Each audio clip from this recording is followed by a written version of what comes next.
You need to have the attitude, "What is that to thee? Follow thou me."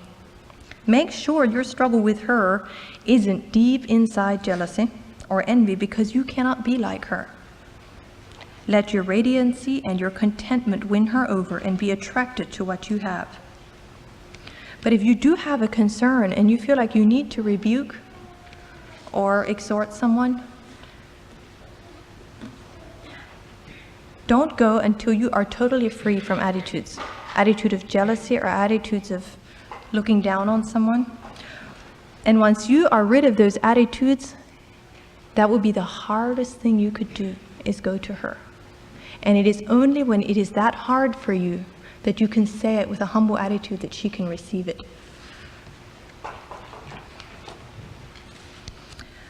I want to read a little bit about our egos. One of our biggest problems in life is our egos with our friends. I have a book here, The Gentle Ways of the Beautiful Woman, and this lady has a chapter in here, Breaking the Back of Your Own Ego. I just want to read a little bit to you from it. Jesus said, "Blessed are the meek, for they will inherit the earth. Blessed, happy, to be congratulated are those who understand exactly what they are and don't try by pretense or posing to deny it or cover it up." Jesus said, "Come unto me, all ye that labor and are heavy laden," that verse. Do you know what your burden is that Jesus is saying to come to me about? It's a burden that is all between this ear and that ear. Most people carry it, are heavy laden by it, are dragged down and depressed and discouraged and exhausted by it all their lives. It's the burden of ego. How much emotional energy do you spend protecting yourself from every possible slight, challenging every word spoken by either friend or enemy which demeans you, cringing under every cool look, tossing at night because someone else seems preferred over you? How much emotional energy do you spend trying to doctor up your image and look good to your friends? Trying to say what's cool, trying to do only what's accepted, trying to appear only in a way that will make you admired, trying to sustain a subtle publicity campaign that says you are more, do more, have more. It's very exhausting, isn't it? Quit pretending, quit striving, my dear child. Quit trying to be some cocky little God competing with me. This is Christ saying it. Maybe worst of all, some cocky little religious God. Come down off your silly, rickety throne. Only my Father is worthy of a throne. Bow to him only, and give him all the glory, and let him be all and do all in you and for me. As I was reading that chapter, I was so burdened about my own life, and I was just thinking, oh, my ego of wanting to appear spiritual to my husband, my ego of not wanting people to think I'm a complainer, my ego of there's just so many things I struggle with personally in my ego. And I wrote a prayer I thought I would read to you. My desire is to be willing to be in the background of my family, my friends, my relatives, and my church, but also willing to be in the forefront. Sometimes I do desire forefront attention, but often I struggle with wanting to be way in the background where no criticism can find me and rake away my pride by accusations. O ego, what a burdened lot is thine! How thou canst wreak havoc in the mind! You cause tossing bodies during the night watches. You cause furrowed brows by day and minds that snap, and ulcers that burn, troubled stormy thoughts, angry billows, bowed heads, haughty eyes, crushing blows. O ego, thy burden is too heavy. I fly to one who is meek and lowly and tosses thy burden aside. O Christ, what a freedom in thee, lightness, airy feet, conscience clear, untroubled honesty, sound sleep, clear countenances, well of water ever springing. O Christ, who is like thee in all the earth? None but thee, O Christ, none but thee.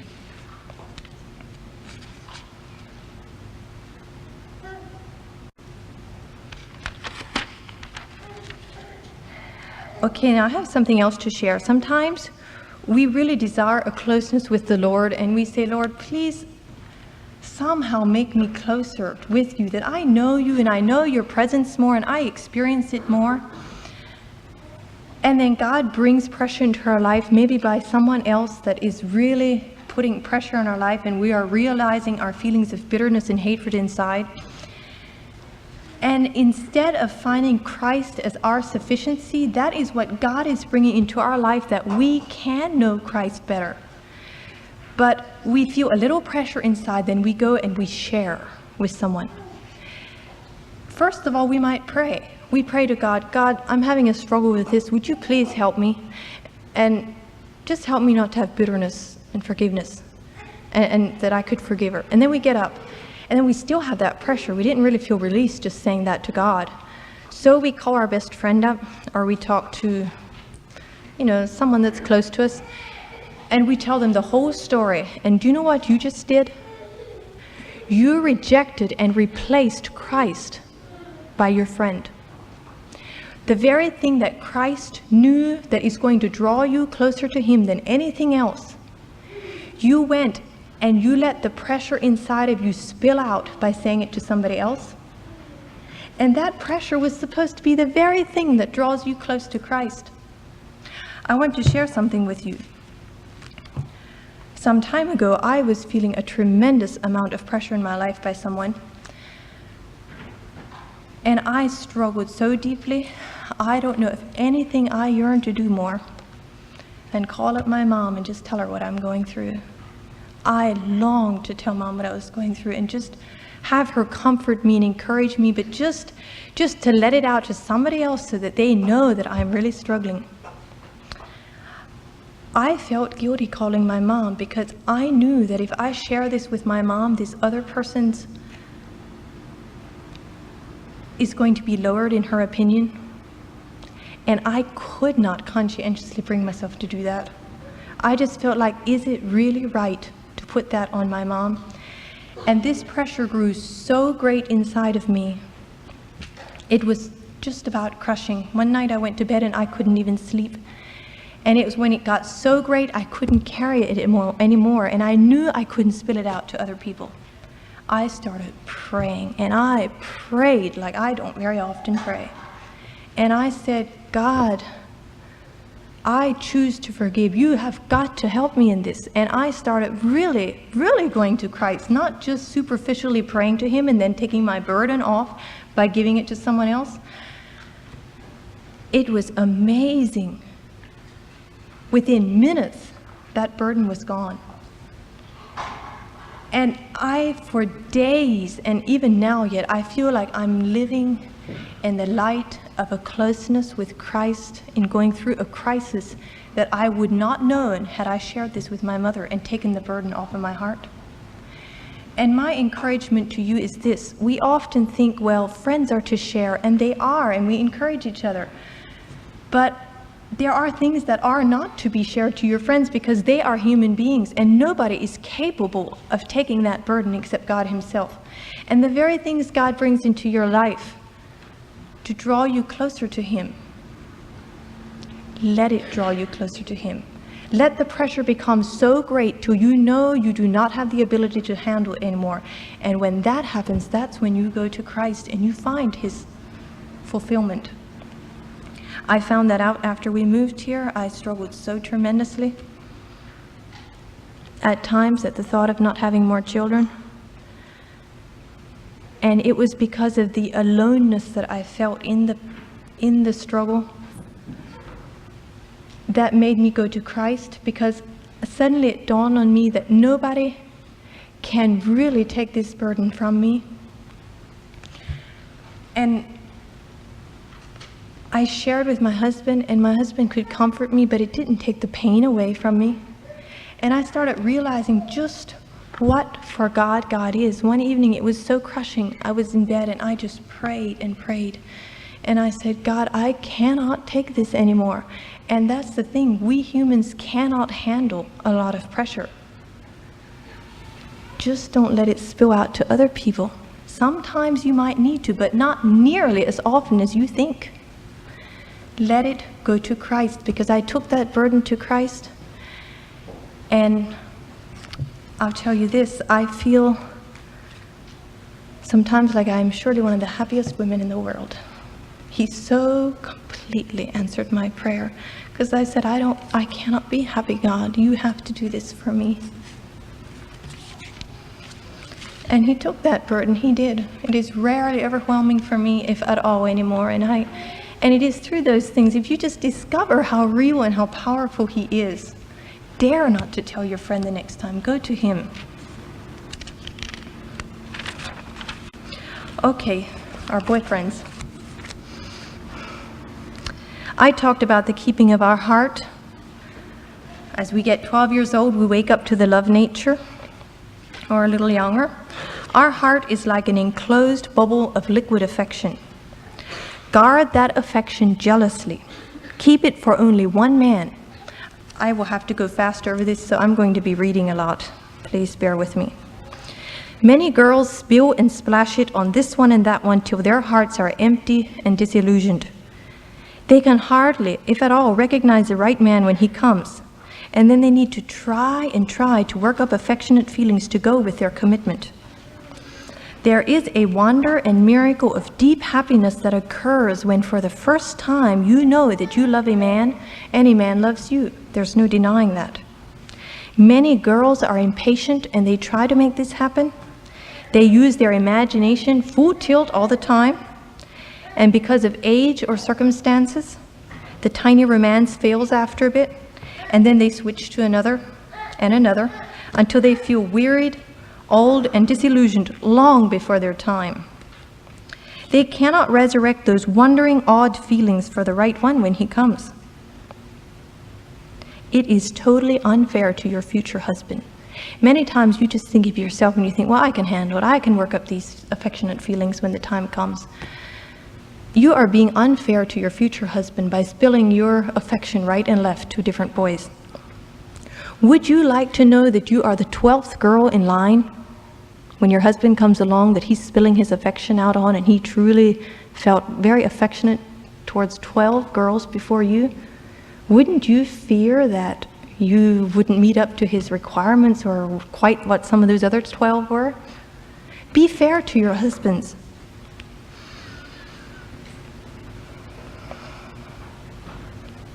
I want to warn you, if you spill your affections before the right one comes, you are setting yourself up for marriage problems.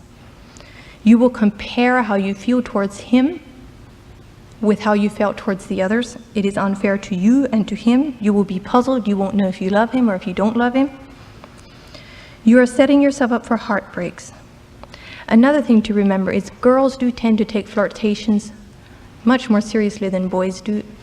And many times boys don't mean a lot, and girls just take it to their heart, and it's just, ooh, that's the one I will pour my affection onto, when there's nothing to it in the boys' mind. You need to guard your heart, like I was saying, until the right one comes along. You say, well, how do I guard my heart? One way to guard your heart is to be very careful in how you relate to a boy in your conversations. It is not advisable for a girl to share her deepest feelings to a boy. Don't share your struggles and your victories and the things that really affect the depth of your heart. Do not share those things with a boy.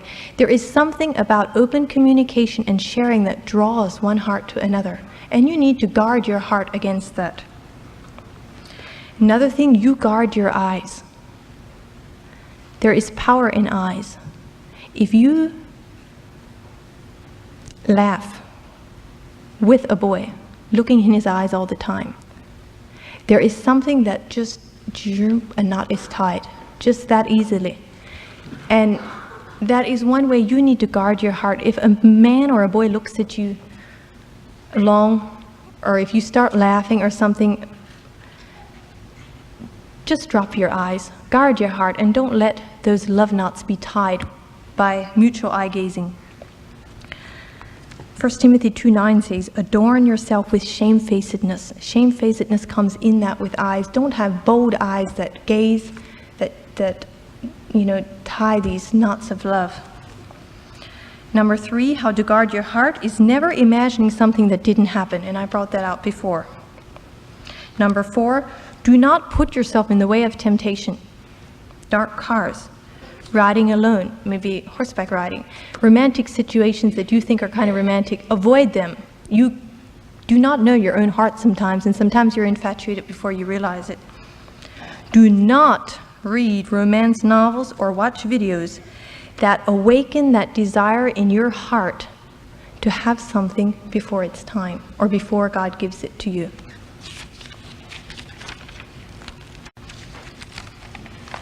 It is good, though, to learn how to relate to men and boys because it stimulates our thinking. Our world isn't quite as narrow. When we relate to them, we get their perspective on things, and just keep the conversation not on silly things, but more on, maybe, should I call it global events, or things that neither touch the heart very deeply, but not stuff that is just light and frivolous either. Just, stuff that's more like global events. Or it helps us in knowing and appreciating our strengths and our weaknesses as women. We need men, and we need to learn how to relate to them. They see things differently than we do, and we need their wisdom. How do I relate to a flirt? That is often a girl's question. First of all, if a boy has no reserve around you or very little reserve around you, the fault lies with you. It's that simple. Girls bemoan the fact that this boy acts so daring with me. All they're doing is telling on themselves. The fault lies with you if a boy goes way out of boundaries with you. He would not dare go out of boundaries with you if you would be in your place. A truly respectable, reserved girl naturally brings the highest respect and actions out of both godly and ungodly men. I mean, you can walk the streets and the longest haired hippie will graciously open your door for you if you are a respectable woman. A reserved girl makes boys act like gentlemen. If you flirt, you might get their flirtations back, but they won't feel a deep respect for you. They just won't. It doesn't work that way. In the world, flirts do get married. You think, well, what are you trying to say? I see a lot of people that are flirty and they get married. And it's true, they do get married. But you look at the world's marriages, often once a flirt has married a flirt, the attraction is gone because he's got you now, and he doesn't have respect for you that would hold you together. Flirting is not respect. You think someone's flirting with you, that does not say he admires you or respects you. How do I act respectable and reserved? Number 1, hold yourself aloof from body contact with any man before you get married. Do not slap, hug, flop carelessly against any boy. And I'm saying this to all of you. If you're old enough to be in this room today, you're old enough to do this. You do not slap, hug, or flop carelessly against any boy. Allow yourself to go no further than a simple handshake. Dress in an unassuming way that totally prohibits lustful glances. You want respect? Dress in a way that you are not giving someone a chance to have lustful glances towards you, and you will have respect. Never allow yourself to get involved in a fishy situation where gossip could arise. Nip any flirtation by a man by avoiding him a while after. If he wants to be around you, he'll learn very fast not to flirt with you. But in that, be respectful. You have a full right as a girl to be frosty. You have a full right, and you need to be frosty at times. You do not be totally yourself around a boy. You need to hold back your inside emotions. You need to keep them in check. And if he overrides that, you have a perfect right to be a little frosty if he tries to flirt, but do it in a respectful way. Some girls get this haughty way, then that just kind of tickles their amusement, and they'll try it again, and you just get haughty, and It's actually a roundabout way of flirting. Be respectful, but just nip it at the bud by going away, not letting him be around you if he's going to act that way. If smiling at a fella, let it be a free, impartial smile, not a coy one. Avoid sauciness.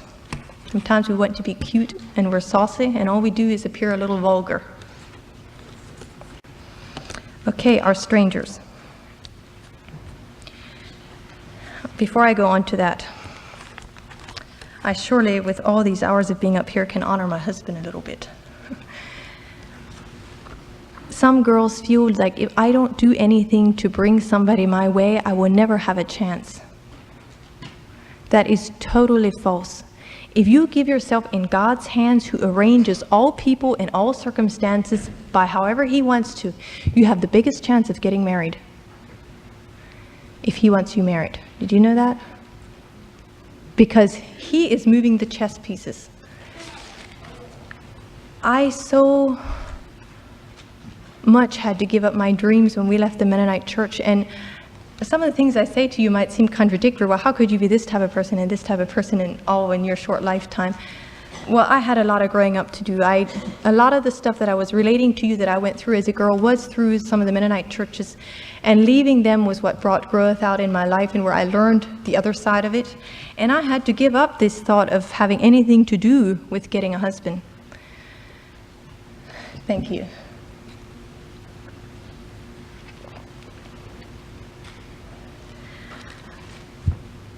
I totally gave it up within mere months, maybe 3 months after we left the church, and I had put absolutely everything on the altar. God sent Daniel my way. I did not know him, not very well. What I saw in him I appreciated. He lived in another church, hundreds of miles away, another state. I can honestly look back and I can see I had absolutely nothing to do with getting him. I never once tried to attract him to me. And God knew who I needed. He brought a man. I told him recently, I said, Daniel, sometimes my body might feel like 80 years old, but I said, you make my spirit dance and sing like a 15-year-old's. And that is what God will do. If you break your heart and you let Him do the choosing for you, He will bring someone that is much more perfect than you can ever imagine for you. So take courage. Don't try to win a person. Leave it up to God. Okay, how do we relate to our strangers? In church, one friendly soul can bring another seeking, groping soul to church again and again, and finally to Christ. Once again, remember the golden rule when you go to another church. How do we relate to strangers at home with our visitors? One of the greatest witnesses in the world is a family where children are friendly and reach out to others. Remember, your countenance and your friendliness is often your way of winning souls for Christ. You don't have the opportunity all the young men do all the time, but this is your weapon. Learn the art of a genuine smile that lights up your entire face. And that comes more naturally if you're a radiant Christian. So maybe you need to learn how to be a radiant, happy Christian. You might bring hundreds of people into the kingdom without ever realizing it and never knowing it until eternity. How many people were affected by your smiling, radiant face at the store and thought, that girl has something. We need to be mindful of this. Sometimes we're so self-satisfied with our own life, and we go to the store and we never think about it. We don't really care about the other people. That's the whole problem, and we just have our own glum expression. We need to have an open, receptive, friendly expression on our face that other people know this person is receptive to come to if I have questions. This is your mission field. A glad countenance does more than a lot of talking. Another thing to remember, be polite with your thank yous. Every time a man opens the door for you if you know him or not, be polite in your thank you. Say thank you. And say it like you mean it, not just thanks, as you go past. Be a polite daughter of the King. Remember, you are God's ambassador. You will be like a breath of fresh air to others. Are you overwhelmed? I'm sorry if you are. There's just so many subjects I could try to squeeze in, the praying princess, and so many things that I'm excited about to share with my daughters, but I have to quit somewhere. And if you're overwhelmed, draw to Christ. The main thing is you fill your puzzle piece with happiness with Christ, and He will teach you all things. You will hear a voice behind you saying, "This is the way, walk ye in it." I love you, and I am praying for you, and I feel privileged to be a part of a church with so many radiant princesses. Thank you.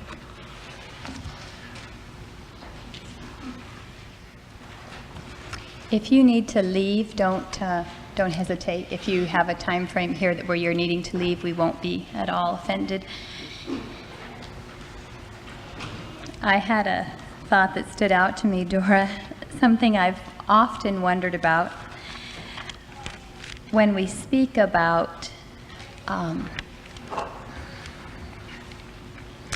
flirting and our relationships with young men, with young girls, sometimes I, as an older woman, look at young ladies and I say, I think, don't you realize that this young man has a mother and a father who is observing you? If a young lady thinks by her over persuasive manner and her over friendliness and her little coyness and these little things that she's doing to attract attention toward my son or toward one of these other older sister's sons, don't you realize, young lady, that you are the very kind of young lady that we warn our sons about? And that we will take our son aside and say, oh, we have a caution, about this particular type of young lady. And they are not making that choice on their own to be appreciative of a young lady. We had an experience in our home when Daniel was, I'll pick on Daniel since he's married, when he was 16, a young lady came from another circle for Bible school.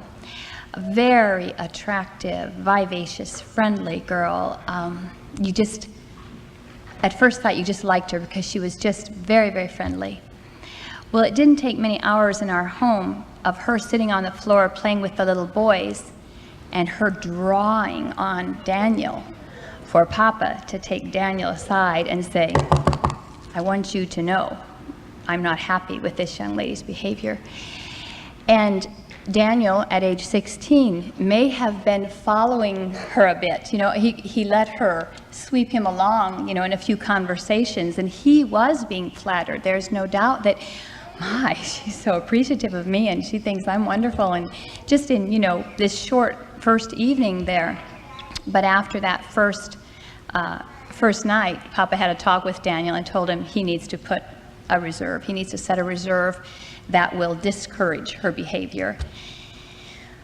But I have to think about it. I don't want to mention names because I don't want to put your mind on that, but you all know young men that are godly, and we as older women, you as younger women, you look and say, oh, what a godly young man. I appreciate him and his zeal for God and this and this and this. And you may even wonder what sort of young man God's going to bring your way. But in that, you must set a carefulness over your heart and realize that that godly young man has a mother and a father. And your little ways are probably exactly opposite of how that mother and father are going to lead him. So when you think about enjoying small pleasures for a season, as Dora has so carefully brought out many times, realize that you are building a reputation. And all of the mothers and fathers in our group, they are watching your life. And when it comes time to recommend a young lady to their son, that's not what they're going to recommend. So I say that with love and carefulness, and if you have some repenting to do in your heart in those areas, then we see that too, because we've all made mistakes. It's not that someone who has had failure will never be considered, but that's something good to be aware of. Do we have questions on this last session, or ones that have come up from previous sessions that you feel we should discuss, or are you ready to go home? In looking back over these teachings several weeks later and just seeing some of the responses that came in, I just wanted to add a few notes because there is such varied responses to meetings like this. Some are overwhelmed. To those, I would like to say this. We are born again in such varied situations and times in life, and many of us did not hear teachings on true heart purity for a long time after we were born again. It is impossible to acquire mature convictions overnight. This is not sin. Sin becomes sin for you once you have heard truth, been convinced of it through God's Spirit, and then reject it. God only asks you to respond to truth one day and one thought at a time as He reminds you. Other girls are plagued with guilt and regrets over their past. Once you have asked Jesus to forgive you, you are justified. Justified means just as if it had never happened. You now have a totally clean sheet in front of you. Your past is forgotten, and your future is to be lived joyfully in the new knowledge that you have. Then there are others who feel judgmental towards others who do not measure up to these standards. I plead with you to remember that we come from so many different places, situations, and parents or home life. We have been saved at different places and times, and are in different levels of growth in our walk with Christ. Remember that Christ wants modesty for you, His princess, but also remember that in His prayer for the future church, He never taught that the world would be won by it. He said that the world would be won by our love and understanding with each other. It is true, once we have lost the spirit and clothing of modesty, we have lost something very precious. But if we lose our love, we have lost something much, much more precious. The answer is not in laying down our convictions in order to be able to love, but to let Christ purify your heart and give you His spirit of love. Thank you. Thank you for listening. We hope this message has blessed you. If you would like additional messages or a catalog, please visit our website at ccfsermons.org. Call us at 855-55-CHARITY or write to us at Charity Christian Fellowship, 59 South Groffdale Road, Leola, PA, 17540. This ministry is supported by your donations. May Jesus Christ be Lord of all.